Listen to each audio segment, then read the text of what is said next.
Alright, here with Annette, Kim, and Jennifer. We're doing some awesome stuff for Haptic Labs. Look at all of our devices and our coffees. Currently at VCR, which is probably my favorite coffee shop in the world. Hello, Cindy. Hello. So we're just doing some cool stuff. And yeah, I just wanted to go on a nice little walk with you and talk about essentially making timeless stuff. So first and foremost, this is a pretty basic concept, which I think is actually quite interesting, is in photography and life, should we be seeking to make things which are timeless and things which essentially last forever? So it's of my opinion that there's essentially no such thing as anything that's 100% timeless, things that'll last forever. But there are certainly some things which will last a little bit longer than others. So for example, I'm a huge fan of Stanley Kubrick. His films will probably last in the collective consciousness of humanity probably longer than Alien vs. Predator 2, which I think was one of the worst movies. Like, it was literally one of the first movies that I literally just walked out on because I was like, I don't want to waste the next hour of my life watching this. So anyways, I think obviously a lot of us are just fighting for survival. A lot of us are just fighting to make ends meet and make money just to make a living. But once you are beyond that, once you have enough money to, you know, feed yourself and pay your rent and Wi-Fi and coffee, what else do you really need money for? And so it is of my opinion that essentially the ultimate purpose of humanity and for us is to make photos and make timeless art. Sorry, it's kind of loud here. So I'm like a big fan of like Maslow, his concept of the pyramid of self-actualization, that you're trying to make artwork which will last longer than you. And one of the practical tips too is that you should try to make artwork that is timeless and has timeless themes and concepts. So my best friend Nassim Taleb, he has this concept in philosophy called the Linde Effect.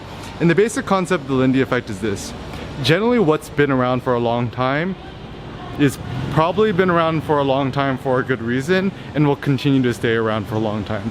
So obviously our lives are short, and this is my personal thing, is that in life we want more effective filters.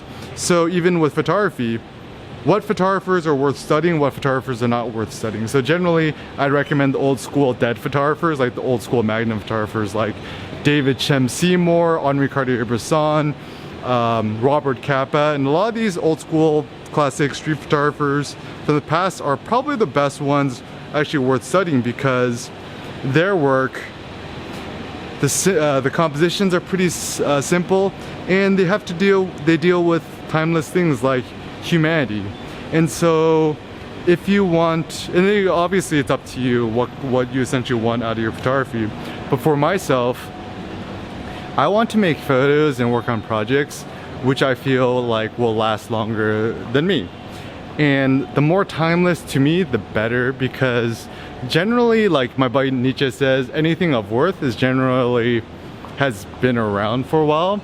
So who knows, maybe you work on meaningful projects or artwork that is not actually going to be appreciated when you're still alive, but who knows, maybe you might get discovered after you die, like Vivian Maier or even Vincent van Gogh, arguably one of the most famous artists of all time, didn't achieve fame or recognition until after he died.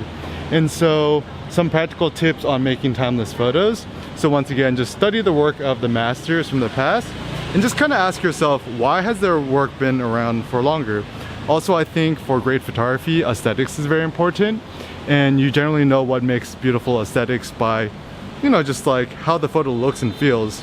So for myself, I personally think film looks way better than digital, even though nowadays I'm shooting more digital. Just try to process your photos in a way that looks more timeless to you. I'm a big fan of VSCO presets, VSCO, because it kind of gives them more of that film aesthetic look. Or just shoot film. I even look at my old photos from 4 years ago. The photos I shot on film still look good today in 2018.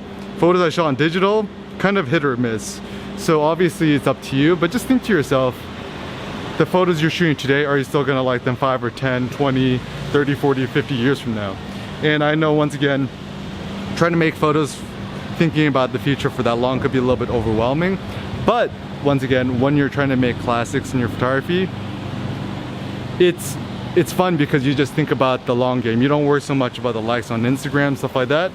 Like, you focus on working on meaningful long-term projects. So think about your photography in years, decades, study the old school classics, watch great cinema. Stanley Kubrick is great.